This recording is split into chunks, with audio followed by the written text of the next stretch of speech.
Halo Bapak dan Ibu Guru, hari ini kita akan sama-sama membuka potensi luar biasa dari Interactive Flat Panel atau IFP yang ada di kelas. Yuk, kita lupakan cara lama dan kita ubah layar canggih ini jadi pusat pembelajaran yang seru dan dinamis. Siap? Mari kita mulai. Pernah ngerasa gini nggak sih? Sekolah sudah investasi alat canggih, tapi ujung-ujungnya cuma jadi papan tulis digital yang super mahal. Tenang, Anda nggak sendirian kok. Dan kabar baiknya, solusinya itu jauh lebih gampang dari yang kita bayangkan. Anggap aja sesi kali ini sebagai perjalanan kita buat menemukan semua kekuatan super yang tersembunyi di dalam IFP. Ini bakal jadi panduan praktis untuk membuat setiap pelajaran jadi lebih hidup, lebih berwarna, dan tentunya lebih nempel di ingatan siswa. Oke, kita mulai dari yang paling krusial. Gimana caranya bikin siswa fokus dan semangat? Dua metode pertama ini tujuannya cuma satu, mengubah siswa yang tadinya cuma dengerin jadi ikut aktif dalam sebuah pengalaman belajar yang seru. Metode pertama kita adalah gamifikasi. Coba bayangin, setiap kuis rasanya kayak babak final sebuah game. Setiap jawaban benar, siswa dapat poin buat naik level. Nah, itulah intinya. Dengan menambahkan sedikit kompetisi sehat, lencana penghargaan, atau papan peringkat, kita manfaatkan dorongan alami siswa untuk bermain. Tiba-tiba, tugas yang tadinya membosankan jadi tantangan yang bikin penasaran. Dan yang paling asik, Anda nggak perlu jadi ahli coding buat mulai. Aplikasi-aplikasi yang ada di layar ini seperti Kahoot, Quizizz, atau Bluecat itu gampang banget dipakainya, banyak yang gratis, dan bisa mengubah sesi review pelajaran yang tadinya ngantuk jadi momen yang paling ditunggu-tunggu sama siswa. Coba aja pilih satu dan lihat sendiri gimana suasana kelas langsung berubah. Selanjutnya, metode kedua. Integrasi multimedia. Ini soal gimana kita membuat konsep yang abstrak jadi kelihatan nyata. Daripada cuma jelasin sistem peredaran darah dari buku, gimana kalau kita putar animasi 3D interaktif di layar? IFP ini memungkinkan kita pindah-pindah dengan mulus dari video ke model 3D, terus ke simulasi. Semua gaya belajar siswa, visual, audio, kinestetik, kena semua. Nah, ini beberapa harta karun digital gratis yang bisa langsung dicoba. Website seperti Pet Colorado misalnya, itu isinya simulasi sains di mana siswa bisa langsung otak-atik variabel dan lihat hasilnya secara real time. Kebayangkan, siswa Anda melakukan eksperimen fisika soal gesekan atau sirkuit listrik langsung di layar, tanpa perlu alat lab fisik. Wah, ini benar-benar bisa mengubah cara mereka belajar. Oke, selanjutnya yuk kita lihat gimana IFP bisa mengubah dinamika kelas. Dari yang tadinya komunikasi satu arah dari guru ke murid, jadi kerja tim yang seru. Ini tentang gimana caranya melibatkan setiap siswa. Wah, kalau yang ini metode favorit saya pribadi. Kenapa? Karena ini cara jitu buat memastikan semua suara di kelas kedengeran, terutama dari siswa yang biasanya pendiam. Caranya gampang. Anda lempar satu pertanyaan, lalu setiap siswa kirim jawaban mereka dari perangkat masing-masing dalam bentuk sticky note anonim.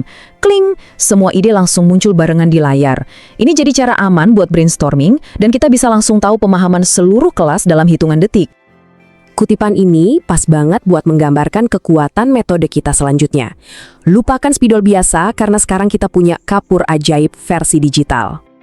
Nah, inilah dia kekuatan si kapur ajaib, anotasi real time.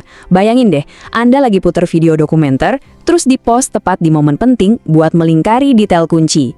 Atau buka PDF lembar kerja dan ngerjain bareng-bareng satu kelas, langkah demi langkah. Kemampuan buat mencoret, menulis, dan menyorot di atas konten apapun bikin penjelasan jadi lebih spontan, relevan, dan pastinya sangat visual. Inilah yang benar-benar membedakan IFP dari proyektor biasa, kolaborasi yang sesungguhnya.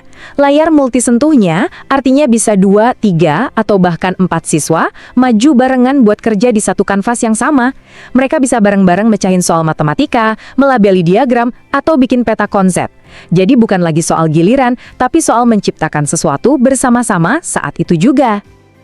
Alurnya segampang yang terlihat di layar. Anda kasih satu masalah, bisa teka-teki, soal diskusi, atau soal hitungan. Terus, bagi kelas jadi beberapa tim. Kasih setiap tim satu area di papan tulis buat coret-coret cari solusi. Terakhir, tiap tim presentasi. Gampang banget kan? Ini cara super simple untuk mengubah kelas yang pasif jadi ajang kolaborasi yang seru. Sekarang, mari kita ajak siswa jalan-jalan keluar kelas tanpa perlu beranjak dari kursi. Metode-metode berikutnya ini akan menunjukkan bagaimana IFP bisa jadi jendela kita untuk melihat dunia. Metode keenam, flipped classroom atau kelas terbalik, ini memutar balik alur belajar tradisional. Konsepnya sederhana. Anda rekam video penjelasan singkat pakai IFP, lalu siswa nonton di rumah sebagai PR. Hasilnya, waktu di kelas jadi super berharga. Bukan lagi buat ceramah, tapi jadi waktu untuk kerja proyek, diskusi mendalam, atau bimbingan personal buat siswa yang paling butuh bantuan. Nggak ada budget buat study tour ke museum? Tenang aja, dengan metode ketujuh, kunjungan virtual, IFP kita berubah jadi pintu kemana saja.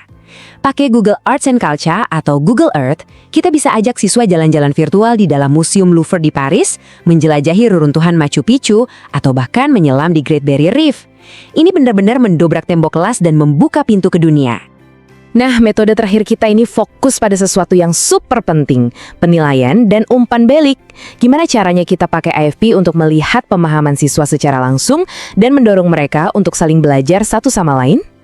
Metode terakhir kita, pembelajaran layar terpisah atau split screen, adalah fitur yang dahsyat banget buat umpan balik instan. Coba bayangkan, kita tampilkan 2 contoh esai siswa secara berdampingan, tanpa nama. Lalu, sebagai satu kelas, kita analisis bareng. Apa kelebihan masing-masing? Gimana caranya kita gabungkan ide-ide terbaik dari keduanya? Ini mengubah proses penilaian yang tadinya cuma antara guru dan siswa, jadi pengalaman belajar bersama yang sangat efektif. Seperti yang bisa kita lihat di sini ya, dengan menampilkan 2 pendekatan berbeda untuk satu masalah yang sama, pembelajarannya jadi double. Siswa nggak cuma belajar dari masukan guru, tapi mereka juga dapat wawasan berharga dari cara berpikir dan strategi teman sekelas mereka. Inilah yang namanya peer learning, atau belajar dari teman, dan teknologi ini membuatnya jadi jauh lebih mudah. Oke, kita sudah bahas 8 metode yang luar biasa. Mungkin rasanya banyak ya, tapi kuncinya adalah jangan coba semuanya sekaligus. Mari kita fokus ke langkah pertama yang paling penting. Jadi, sekarang Anda punya 8 strategi praktis baru di dalam kotak peralatan mengajar Anda. Mulai dari game, kolaborasi, sampai jalan-jalan virtual. Setiap metode ini dirancang untuk membuat kelas jadi lebih interaktif dan pastinya lebih efektif. Dan inilah pesan yang paling penting. Jangan merasa terbebani untuk mencoba ke-8 metode ini besok pagi. Kuncinya adalah mulai dari yang kecil. Coba deh. Pilih satu saja metode yang paling bikin Anda penasaran atau yang paling pas dengan materi pelajaran minggu depan. Mungkin cuma coba kuis Kahoot 10 menit di akhir kelas, atau pakai fitur sticky note untuk satu pertanyaan diskusi. Langkah kecil itu sudah jadi awal yang sempurna. Jadi, saya akan tinggalkan Anda dengan pertanyaan ini. Coba pikirkan kelas Anda minggu depan. Dari 8 metode tadi, satu perubahan kecil apa yang bisa Anda coba? Karena pada akhirnya mengubah satu pelajaran adalah langkah pertama untuk mengubah seluruh pengalaman belajar bagi siswa Anda. Terima kasih sudah menyimak.